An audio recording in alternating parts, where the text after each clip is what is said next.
জীবনে একবার হাওড়া ব্রিজ দেখব, কলকাতা শহরে যাব, ওখানে সবচেয়ে সস্তে খাওয়া পাওয়া যায়, ওখানে খাবো।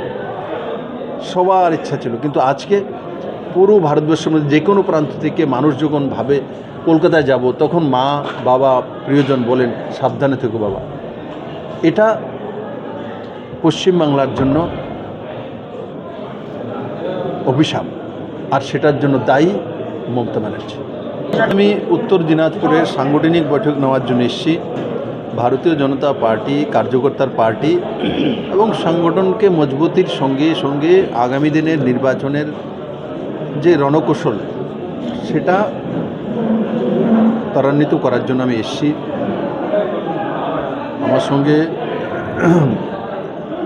এখানকার নজওয়ান এমপি কার্তিক পাল মহোদয় আছেন, নিমাইদা আছেন, ডিস্ট্রিক্ট প্রেসিডেন্ট শঙ্করদা আছেন, আমাদের এই জোনের যিনি ইনচার্জ রয়েছেন, কনভেনার রয়েছেন, আমাদের দুজন প্রাক্তন জেলা সভাপতি রয়েছেন, আর অন্যান্য কার্যকর্তারা ছিলেন।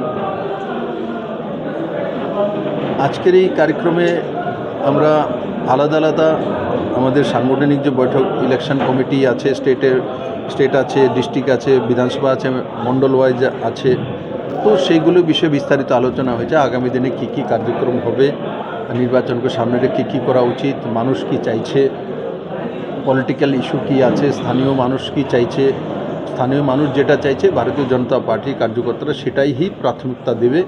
কারণ স্থানীয়ভাবেই বিধানসভাতে ইলেকশন লড়তে হয়, তো স্বাভাবিকভাবে স্থানীয় মানুষ ওখানকার স্থিতি কী আছে তার উপরে বেস করে মানুষের কাছে যাওয়া, মানুষকে সঙ্গে নেওয়া, এবং বাংলাতে যেটা বাংলার মানুষ চাইছে, যে বাংলাতে পরিবর্তন চাইছে, বাংলাতে পুরনো বাংলার যে ঐতিহ্য সংস্কৃতি, বাংলার যেটা সম্মান, এখন যদি কোনো লোক, আমি দেখি কোনো লোক কেউ যদি চেন্নাই থেকেও কলকাতাতে আসে, তো মানুষ একটা কথা বলে, কলকাতা যাচ্ছ, আরে সাবধানে থেকো।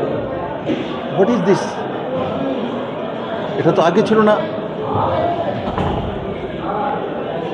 একসময় সারা ভারতবর্ষের প্রত্যেকের মনে, প্রত্যেক নজওয়ান ছেলে মেয়ে সবার মধ্যে থাকতো, জীবনে একবার হাওড়া ব্রিজ দেখব, কলকাতা শহরে যাব, ওখানে সবচেয়ে সস্তে খাওয়া পাওয়া যায়, ওখানে খাবো। সবার ইচ্ছা ছিল, কিন্তু আজকে পুরো ভারতবর্ষের মধ্যে যে কোনো প্রান্ত থেকে মানুষ যখন ভাবে কলকাতায় যাব, তখন মা বাবা প্রিয়জন বলেন সাবধানে থেকো বাবা। এটা পশ্চিমবাংলার জন্য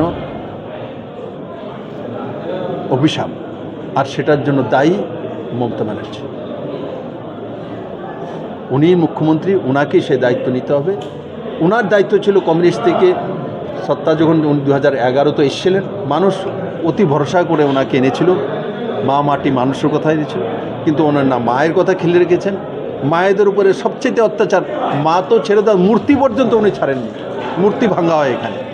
তো মাটির তো ওনার কোনো হিসাবে নেই। মানুষ তো মনুষ্যত্ব বোধ কী আছে ওনার পার্টির আর ওনার ব্যবস্থার মানুষ দেখে নিয়েছে। তো আমরা সেই বাংলাকে মুক্ত করতে চাই।